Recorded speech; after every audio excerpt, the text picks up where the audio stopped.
Hey guys, it's Drew. Thank you for checking out the Sober Fix podcast, where we talk about addiction and living life sober, one day at a time. If you like what you hear, go ahead and follow us. And if you get some time, check out our Instagram page at the Sober Fix podcast, and also our YouTube and TikTok at the Sober Fix. Hope you enjoy the episode. Hey, what is up, guys? So I finally got my mic working. And the last episode that I did, I thought that was my mic working. But when I listened to it, I was like, I don't know, man, something is not right with that. Come to find out, my unit, the mixer that I got, was completely not working. So I had to send that one back. And I had got it on eBay and I was all excited about it. And I bought a new mic at the same time. I plugged it in and it was not working. And I couldn't figure it out. And I was watching all these YouTube videos for basically a week, 2 weeks, going over all of it. How do I figure this out? It should not be this hard. And of course, turns out it was broken. So I had to send it back. It was a complete nightmare. I had to then go on, buy a brand new one. But at least now it is working. And I'll continue to keep tweaking it and making sure that it gets better. But so far, so good. So if you listen to the last episode and you're thinking, man, he's saying he has a new mic, but it doesn't quite sound like it, that's why. I don't even know how I got sound to come out of it because the thing was not working right. But oh well, just another lesson learned, I guess. But I hope everyone is doing well. I hope everyone is still sober and still enjoying their recovery and still finding a way to have fun in sobriety and enjoy themselves. Or if anyone is listening who's got loved ones that are still in addiction or whatever brings you to this podcast, I hope that you are doing well. Now, this week, I wanted to go over, kind of talk about the different alcoholics, I guess. I've always identified as a real alcoholic. Where does that come from? That is derived out of the AA book, out of 12-step stuff. And there's a couple other alcoholics that the book also talks about. And I want to talk a little bit about those. And I found the reading, it starts on page 20 where it starts to identify different kinds of drinkers. And then I'll kind of elaborate on that a little bit. And I think for me, it's possible for a lot of us to be at different stages at different times. And what I mean by that was there was a period of time where I was kind of a moderate drinker. Like I had the stop button for a little bit, at least with certain drugs. And I've talked about it kind of giving me this confidence that, hey, I could experiment. I could have a good time. I have the stop button. I could stop whenever I want. But sure enough, as time went on, it just continued to get worse. So I guess point being that I think you can kind of start at one stage. And I think a lot of us maybe do start off as like a moderate drinker. And I think eventually we cross that line and can become the real alcoholic. I found for me as I crossed the line, I could never get back. But that was the great obsession as we hear talked about all the time is like, I can make it back to the point where drinking was good. I could find a way to enjoy this again. Somehow, some way, I am going to be able to get back to when it was just a good time. And the thing for me is I could never do it. And so I would just encountered failure at every turn, at every door, because there was nothing that I could do to drink or get high like a normal person. I just could not do it. And it didn't really matter what I switched to. I've talked about switching to weed and thinking, man, that's a plant. It's green. It smells good. It just makes you happy, hungry, makes you laugh. Next thing you know, 2 years later, I'm having issues with that. Because for me, I'm never really going to find something that I can just do normally when it comes to drinking and getting high. I just can't do it. But I will put all my effort into trying to find a way. I will put insane amounts of willpower into proving to people that I am not an alcoholic, into trying to convince myself I'm not an alcoholic. I will put so much effort into it. But when I was honest with myself towards the end, I always got the same result. And it never occurred to me to not do anything. Like, it never occurred to me, hey, maybe your life will just be easier because you're always chasing a high or a drunk or a buzz that you can never really quite catch. It's so elusive. Like you get close, you get to where like you're almost where you want to be, but it just seems like you just always chasing something that just can never get caught. That's how I felt towards the end. Is like, man, like I can't catch this thing. Like, I want to have a good time and I want to drink and I want to get high. But the thing is, it's like once I start, I lose all control and I can't quite catch it. And next thing you know, I have withdrawal symptoms and now I'm drinking and getting high just to deal with that. And now I'm going through all this effort just to feel okay, like just to not be sick. That is the story of us opiate users.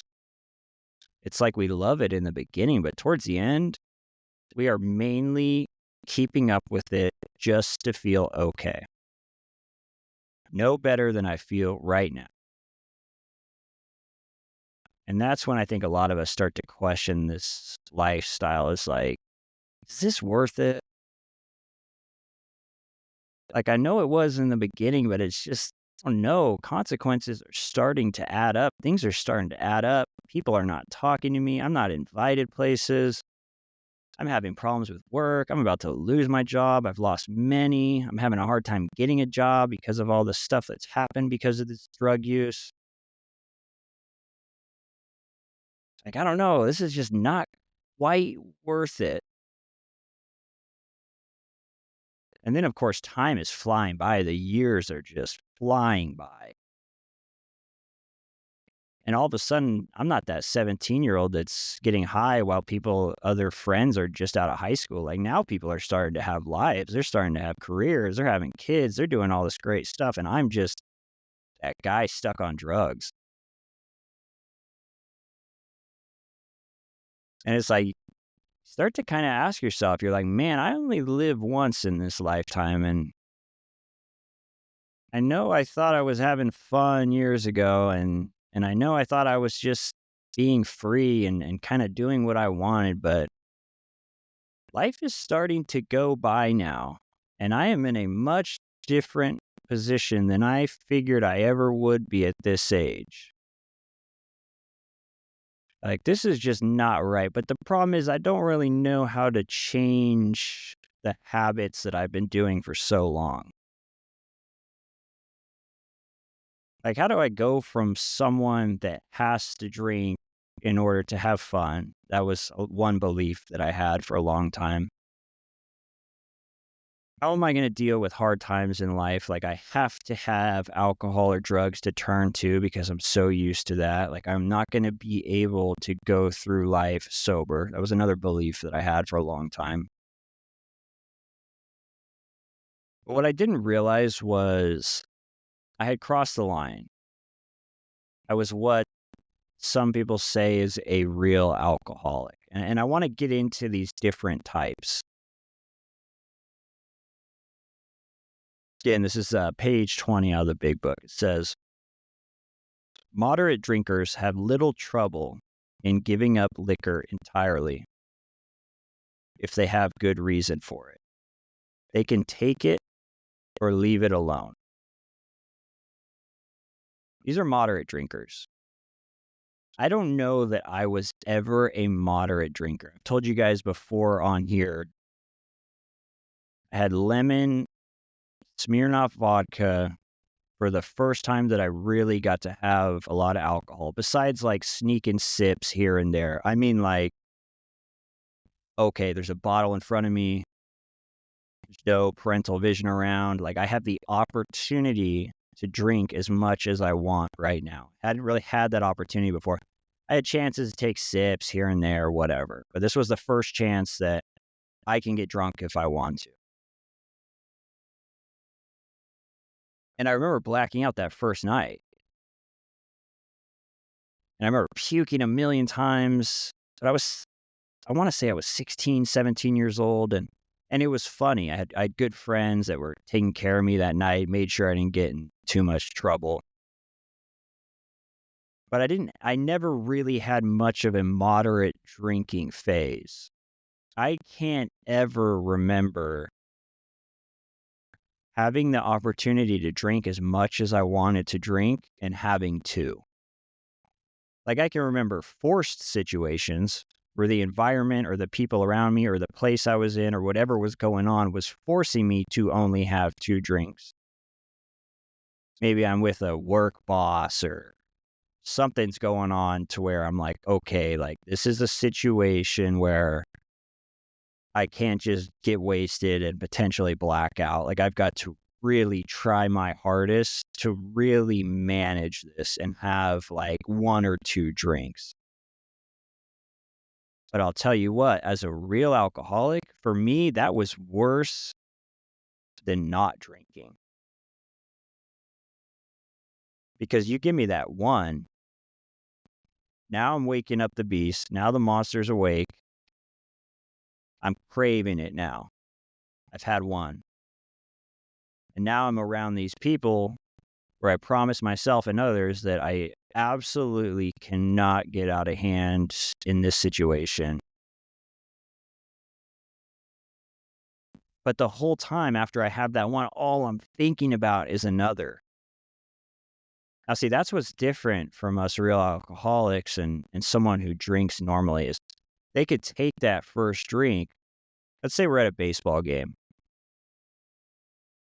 It's me and 2 friends. They are completely normal drinkers. And then you've got me who is a real alcoholic. And I'm going to explain what that is as we continue on here. But the 3 of us go to a baseball game and we're sitting there hanging out. We've been there for about 10 minutes and we decide, hey, let's get a beer.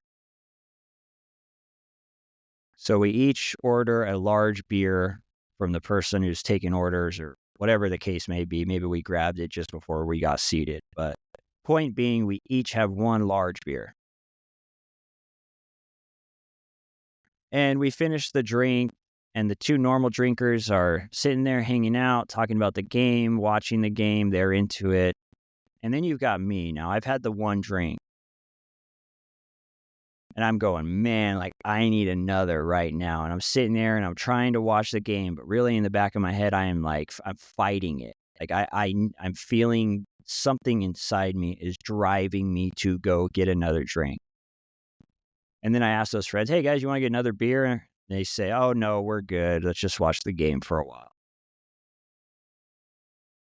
See, they don't have the same thing going on as their head as I do. They don't have the same reaction to that 1 large drink as I do. Because they're focused now on the baseball game and just hanging out, and they're satisfied. They've had 1 large beer. They're just chilling. But for me, I'm not. My head is on me, and I'm starting to think about it, and I'm starting to obsess about it. I'm having a hard time focusing. You'll probably notice if you were there sitting with me that I'm not paying attention to much. I'm trying to. I'm kind of nodding my head and saying, yeah, for sure, and kind of answering back to questions. But really in my head, I'm thinking, damn, dude, I got to get out of here. I got to go to the bathroom and I got to order another 2 beers and I got to chug those and I got to get back. The alcohol starts to consume me. And it's interesting because probably before going, I'm thinking, oh, well, let's go to the game with a couple friends. It'll be a good time. But the thing for me as a real alcoholic is it doesn't matter what I'm doing. The alcohol will take over. Once I have one, and so let's say I don't even go to grab another drink. Let's say I sit there with them for the rest of the game. It's going to rob me of that experience because I'm not going to be focused the entire time. I will barely watch the game. I'm going to be coming up with a million ways into my head as to how I can go consume more alcohol. I'm not going to be present. I may seem like I'm enjoying the time, but really I'm not because I'm going to be completely robbed of the experience. But the two friends in this situation, they could be the moderate drinkers. They're the normal drinkers. They could take it or leave it. They could take one, and it doesn't really matter. Like, they're there for the game. For me, no matter what I was doing, or if I planned some outing, after I got through the initial stages of kind of drinking for fun, and then I started to have problems right away, when I went out, my whole goal was the drinking. Like, that's the difference. Like, they like to go out and do what they're planning. So they like to go and watch the baseball game. For me, that's just an excuse for me to drink as much alcohol as I can. And you'll meet people like this where, and sometimes they could fly under the radar because they don't seem like alcoholics because their drinking is kind of disguised in activities. That was me in the beginning when I had money. Now, towards the end, once the drugs and alcohol had completely taken over, all of my money went to that. Like, I could no longer try and hide my drinking within these social activities. Like, it was all or nothing at that point. I want to continue on here. It says, then we have a certain type of hard drinker. He may have the habit badly enough to gradually impair him physically and mentally. It may cause him to die a few years before his time. If a sufficiently strong reason, ill health, falling in love, change of environment, or the warning of a doctor becomes operative, this man can also stop or moderate, although he may find it difficult and troublesome and may even need medical attention. So this is the hard drinker. I've known a lot of hard drinkers in my time. Now, when they get going and they're drinking or getting high for long enough, it even says right here, they may even need medical attention. What does that mean? Withdrawal symptoms. It means they could drink to certain levels, or at least consistently enough, to where they even need to detox, possibly.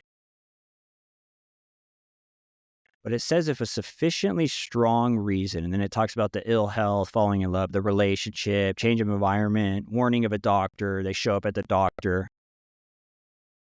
Doctor says, look, man, like, your labs are not looking good. Your numbers for your liver test is not looking good. You need to stop. You have got to stop drinking. Well, that person has the power within themselves because of that strong reason to make a change, to actually do it. And hard drinkers are kind of trippy. I've known a lot of hard drinkers. And sometimes they get called alcoholics because, I mean, there's times where they're drinking just as much as the alcoholic, or even just as often. The only difference here, at least in this reading, if you buy in to some of the 12-step stuff, is they basically have the stop button. They have the stop button ready when they really need to. When that liver test comes out bad, or the falling in love, they're in a new relationship, and the person in the relationship says, look, man, I like you. You're awesome. We get along great. Everything's cool. The only issue is your drinking. Like, can you please, for me, stop drinking? And if you're able to stop, me and you will be good. We can continue on with this relationship. Everything will be great. And they can actually do it. If they care enough about the relationship, they actually can then pull out the stop button and say, you know what? Up until this point, I haven't really had a reason to stop. But yeah, you're right. I will stop for you. Now, me as the real alcoholic, a relationship never stopped me. I wish it did. Like, I wish I was able to. I wish going to the doctor. You see, when I was in my addiction and I'm doing all the opiates, And I walk into a doctor and the doctor says, "Man, you are underweight. You look like shit. Your face is all picked out." And he talks to me about my life a little bit and realizes I don't have a job and realizes I've been arrested a bunch of times and says, "Man, you absolutely have to stop. You are going to die." As a real alcoholic, I'll be sitting in there and I'll say, "Man, you're right, doc. Like, this is not good. It is affecting my life terribly. I am letting a lot of people down. And now I'm hearing that my medical stuff isn't looking good and the doctor's noticing. And you know what, doc? You're right. I need to stop this. You're totally right." Shoot, I'm walking out that door and going straight to the liquor store to deal with the stress of hearing a doctor tell me how bad I am. And I know I'm already that bad, but I don't have the stop button. I wish a change of circumstance or a change of environment or a warning from the doctor or a relationship. I wish I could have stopped at that point. I wished I had the stop button, but I just did it. And the thing is too, is that is never a cop out. Like, I can't just say as an addict alcoholic, "Oh, I had no control. I'm a real alcoholic. Everything that I went through, everyone that I hurt, everything that I failed at or destroyed or caused wreckage or whatever the case may be." I can't just say, "Oh, I didn't have control. Sorry, I'm not a moderate drinker. Sorry, I'm not a hard drinker. I didn't have control." Like it's some excuse. There's no excuse for everything that I was putting people through and for how long I went through that. Because at the end of the day, whether I have control over my situation or not, I always had the choice to attempt to get help. Always. If I wanted to get sober bad enough and turn my life around, I could have at least made the effort. I could have at least gone somewhere. And you do not have to have an insane amount of money saved up. You do not have to have amazing insurance to get help if you're really desperate to change. There are places you can go. I'm not saying they're nice. Like, I went to the Salvation Army at one point. There are places you can go for free, and you may have to work your ass off to repay for them letting you stay there. But you're probably not going to get the best perks in the world. It's not going to be some baller house in Hollywood where you got people doing acupuncture and giving you massages 5 times a day. Like, it's not going to be that. It's not going to be some push rehab. But if I absolutely was desperate to change my life and turn things around, I could have. See, that's where the responsibility comes in on my part. For me, is like, look, there was a lot of times where I could not control my next step. I was under the spell of addiction. But I have to take responsibility for the things that went on because there was a lot of years where I didn't even attempt to get help. I want to continue on here. It says, but what about the real alcoholic? He may start off as a moderate drinker. That was the first one that we read about. He may or may not become a continuous hard drinker. But at some stage of his drinking career, he begins to lose all control of his liquor consumption once he starts to drink. See, it's all about what happens when we start to drink. And there's another part to that too, and that's what happens when we try and stay absolutely sober or quit altogether.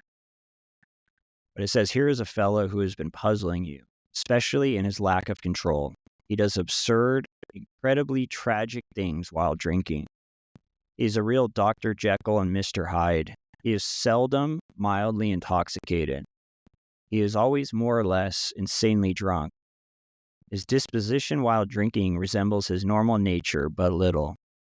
He may be one of the finest fellows in the world, yet let him drink for a day, and he frequently becomes disgustingly and even dangerously antisocial. Dr. Jekyll and Mr. Hyde. Kinda just that split personality, you never know what you're gonna get. It's like throwing a quarter up, heads or tails. What am I gonna get tonight? Am I gonna get the guy who is funny, who loves to have a good time, is talking super loud and just telling stories and talking with people? Or am I gonna get the guy that's disgustingly antisocial? It's like, "Screw everyone, don't talk to me, you suck." Just spitting fire at people for whatever reason. And that's what's tricky about alcoholism is sometimes with a lot of us, you just don't know what you're gonna get. And it's always different kind of for everyone. There are people that seem to always kind of be happy while drinking, but there's a lot of people where you just don't know what you're gonna get when they're drinking. You just have no idea.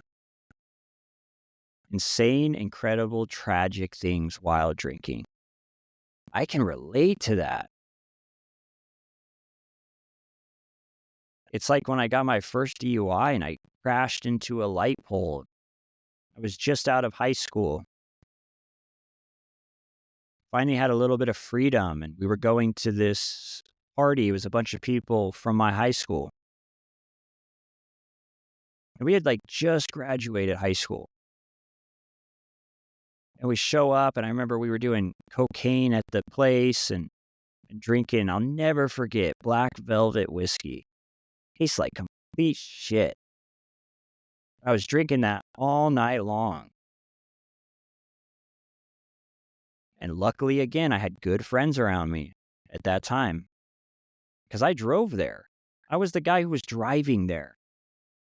But what happened? I told myself I'm going to have one beer, and it took over, like this reading talks about. Little control over the amount once we start. I started. I had one beer. Oh, I'm driving. I'll have one beer. I'll hang out, watch my friends get drunk for 3 or 4 hours. I'll drive home. I'll be perfectly fine. Nope, I take that beer and the monster's awake. Thirstier and thirstier. Next thing you know, the cocaine sounds like a good idea. Well, now I'm a little bit too up. Now it's time to have some whiskey. And I'm doing this in front of all these people that I used to play soccer with in high school, or I knew from high school. People who knew me before addiction really took over. And I don't even care. Because the Dr. Jekyll, Mr. Hyde comes out. It's like, oh, I don't care what people think, whatever. I'm so focused on getting that next drink, I don't even think about it. So what happens? I get insanely smashed. I black out. I hear all this secondhand, by the way, because I don't remember any of this shit towards the end. And then I get home and I eventually end up taking the car out later to go to some friend's house, apparently. I don't remember organizing any of this. And I hit a freaking light pole, like a huge light pole. Knock it down. It's leaning on someone's house. The security guard sees me hit it. So you think like most rational people would say, holy crap, what am I doing driving like this? I've just knocked over a light pole into a house. Maybe it's time to go back home. Like I'm going to get in a shit ton of trouble, but better than what's going to happen now, because I kind of remember, like vaguely, it's almost like flashbacks. But I drove over to the friend's house while the security guard followed me, and I was on 3 tires and 1 rim. And I have like flashbacks of holding the wheel so tight because as it's scraping against the rim, I'm having to like hold the wheel that's shaking like crazy. And sure enough, like I park and the cops are there already. And I get arrested and I get brought in for a DUI and I'm non-compliant and they beat the shit out of me before I get into the jail. And I come to, like, I wake up the next day as they're releasing me. And it's like, what the hell just happened? Why am I in jail? What happened? Did I kill someone? Like, what is going on? I thought I was just going to a party with friends from high school and I was a designated driver and I was only going to drink 1 beer and just hang out. What the hell happened? Now I'm getting released from jail? Like, that's the insanity. That's what happens to me as someone that ends up being a real alcoholic. As someone that takes a drink, those are the incredible, tragic things that happen. And that's not even the worst of it. In some way, I mean, I got arrested. I got a DUI. I caused a bunch of damage to a car. I caused damage to a light pole. I embarrassed shit out of myself in front of all these people at this party who I knew from high school. So, yeah, I guess certain people's perspective, that could be considered tragic, but it could have been way worse. Way worse. I'm lucky I didn't kill someone while driving that car. I was out of my mind. When I was coming to, walking out of the jail, I could have been coming to as they're housing me, saying, dude, you're going down. You just killed 3 people last night in that car. I mean, I didn't remember barely any of it. They could have told me that I did that and I would have had to have believed it. I wouldn't have any other evidence in my head as far as memory goes to dispute that. But that's what happens to us, man. Insanely tragic things. And I always thought I had control. Like, I'm going to just drink 1 beer. But I didn't know. I didn't know what I was up against. I didn't know I was an alcoholic. I didn't even know what an alcoholic was. Like, as far as I'm concerned, I'm not living under the bridge, drinking out of a brown paper bag. I'm not an alcoholic. That was my idea of what an alcoholic had to be in order for someone to fit that description. But those tragic things will just continue and continue to happen because I don't understand what I am up against. I don't understand what I am, and I don't understand the significance of the decision that I make each time I pick up a beer. I have no idea. I can't connect drinking 1 beer to the walking out of jail or the driving the car on 3 tires and a rim or the light pole falling down on the house. I can't connect it because I don't realize the significance of what that 1 beer does for me, especially because I look out in the world and witness other people drinking 1 or 5 beers and not making decisions that I make. Like, I see people doing it and not getting in trouble. I see people drinking at a bar and going home at the end of the night. I see people, after having 3 beers, turn down other substances or drugs. And as I see them do this, I think that somehow I can do it as well and somehow I can manage it. But I just can't. I want to continue on with this reading before I close out this episode. It says, he has a positive genius, and this is, again, is the reading about the real alcoholic. He has a positive genius for getting tight at exactly the wrong moment, particularly when some important decision must be made or engagement kept. He is often perfectly sensible and well-balanced concerning everything except liquor. But in that respect, he is incredibly dishonest and selfish. He often possesses special abilities, skills, and aptitudes and has a promising career ahead of him. He uses his gifts to build up a bright outlook for his family and himself, and then pulls the structure down on his head by a senseless series of sprees. He is the fellow who goes to bed so intoxicated he ought to sleep the clock around. And we see this all the time. You see someone who's killing it in life, who has the same idea of what an alcoholic is, the bum under the bridge drinking, just like I did. Talk to so many different alcoholics and addicts, and a lot of us have that idea of what an alcoholic is. And it may be a little bit different, but it basically comes down to, hey, look, if I am successful in certain areas of my life, or if I have a family, or if I have a good job, if I have areas in my life that I'm killing it at, there's no way in hell I could be an alcoholic. And that's not what this says. It talks about how basically you could have every area of your life going pretty well, except when you start to drink. I want to continue on here. It says, yet early next morning, he searches madly for the bottle he misplaced the night before. If he can afford it, he may have liquor concealed all over his house to be certain no one gets his entire supply away from him to throw it down the waste pipe trash. As matters grow worse, he begins to use a combination of high-powered sedative and liquor to quiet his nerves so he can go to work. Oh, man. Can't tell you how many times I went to the doctor and got prescribed a bunch of medication because I thought I needed it. I was dealing with depression. I was dealing with insane anxiety. I needed something. I just did not realize that a lot of what was happening to me was also coming from the way I was drinking and all the other stuff I was using. I just didn't understand the connection.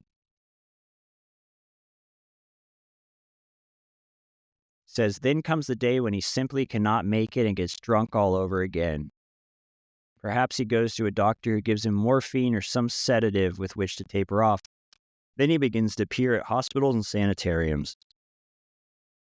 Yeah, what would happen to me is whatever I got prescribed while I was drinking or using would then be something that was just added to my drinking. And I just continued to get in more and more trouble over my drinking. But I like this reading because I think a lot of us have this idea of what the alcoholic is, and it's just interesting. It just, I think, puts into perspective a lot of what we could go through, the way we react to that first drink. And I just like how it explains the difference between the moderate, the hard drinker, and the real alcoholic. And I like how it mentions that we could go from a moderate, we could skip the hard drinking, we could go straight from moderate to real alcoholic. That was kind of how it was for me. Because when I started to drink a lot, or I started to get high a lot, it seemed that I immediately lost that stop button. Like it was gone. I just could not moderate. And it seemed like whatever was thrown my way, the doctor, the relationship, the change in environment, the new job, you name it, whatever it is, I just couldn't seem to stop. And it took me a lot of years to realize what I was up against. And it's been so much easier for me. And this is something that I never expected because I had a lot of fear and a lot of thoughts and kind of thought process, just ways that I would think about how life would go if I were to give up drugs and alcohol. I thought it was going to be a complete disaster. I was scared to do it. Like, I'm like, I know this stuff sucks and it's ruining my life, but I'm so used to it. I just don't know how I'm going to get by without it. I had this just irrational fear behind that. And in recovery, I've kind of learned that, wow, I was scared of what life was going to look like without drugs and alcohol because I had never put that stuff down and had a recovery program to replace it with. Like I was always just trying to do it on my own. And I would never get supportive people around me and build a network and start to enjoy being sober. It was always just me trying to just white knuckle it, just fresh out of rehab, fresh out of detox. I got to figure this out on my own. I'm not asking anyone for help.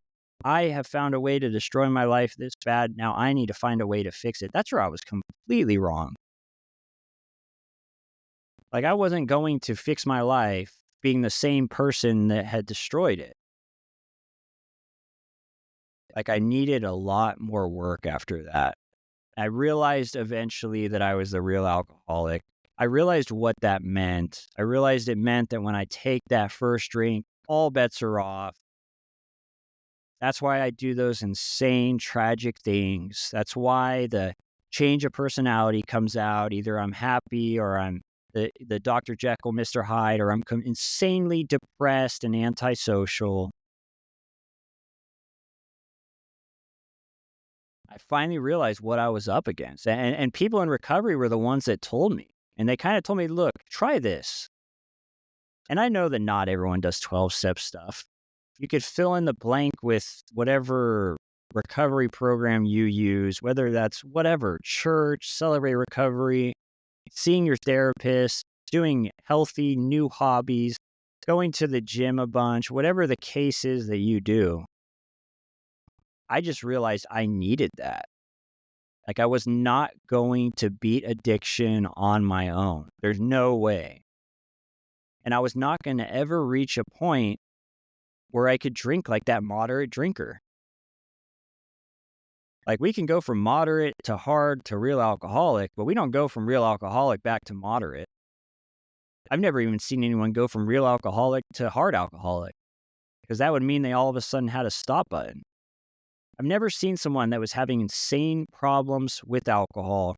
I mean, getting DUIs like I was, going to jail over it, whatever happens, getting those terrible symptoms, not being able to stop, losing all control, doing those tragic things. I've never seen someone go from that to all of a sudden the moderate drinker that can take it or leave it and completely control it. I've just never seen it. Maybe there's got to be some people out there. I've never personally seen it.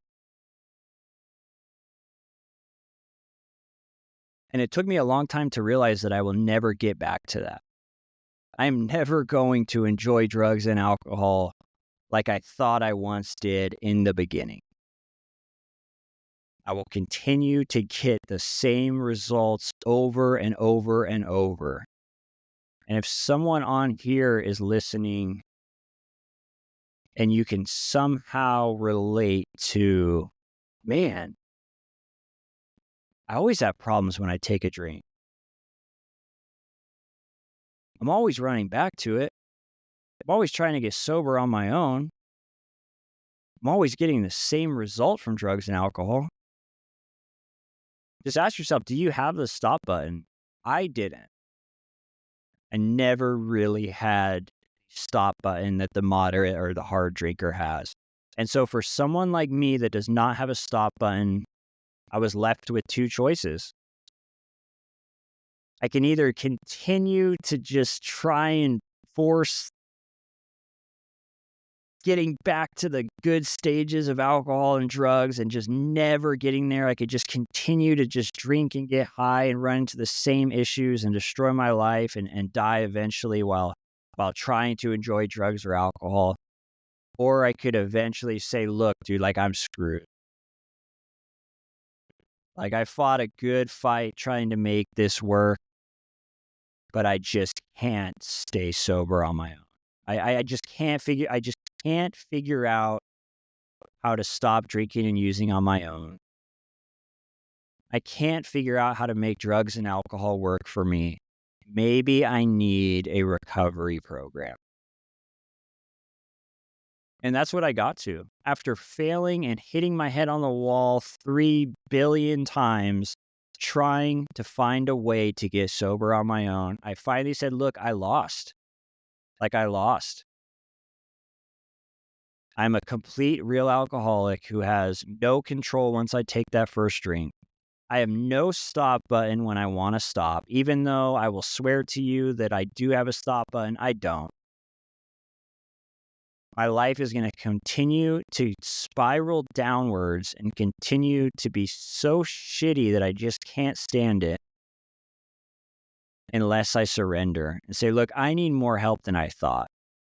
Like, I'm not going to be okay anymore. I can't figure this out on my own, and start to reach out for help. And it's hard because at first it just feels like, man, I failed at something. Like, all these people that I look at that are able to drink normally and smoke weed normally, like, I wanted to be able to do that, but I can't. Like, it just feels, it's kind of hard to take sometimes. It's like, man, I failed at life. You just kind of feel that way sometimes, you know? But I would urge you to try and reframe that. And it's like, man, we lost the war. Drugs and alcohol kicked my ass, and I finally had to surrender. But you know what you're going to get out of that surrender and feeling like you failed at something? What you're going to get out of recovery along the journey is going to make up for everything that you went through in addiction. Like, I'm not happy that I went through addiction. I don't wish addiction on anyone, but I'm happy that there is a solution. And if you're anything like me, that it has fear behind getting sober, or all those irrational beliefs that you think you're never going to be able to get through life without it, I promise you that's not true. I have been so shocked by how good life can get in recovery. I just can't even believe it. Whatever you think your life is going to be like when you put drugs and alcohol down and get sober, whatever, you could picture what the best situation that you think it's going to be in the beginning, and I guarantee you you will sell yourself way short. It'll end up being way better. Just give yourself a chance. All right, you made it through another episode. Thanks again, and if you'd like to collaborate or come on the show, please email me at thesoberfixpodcast@gmail.com. Have a great day.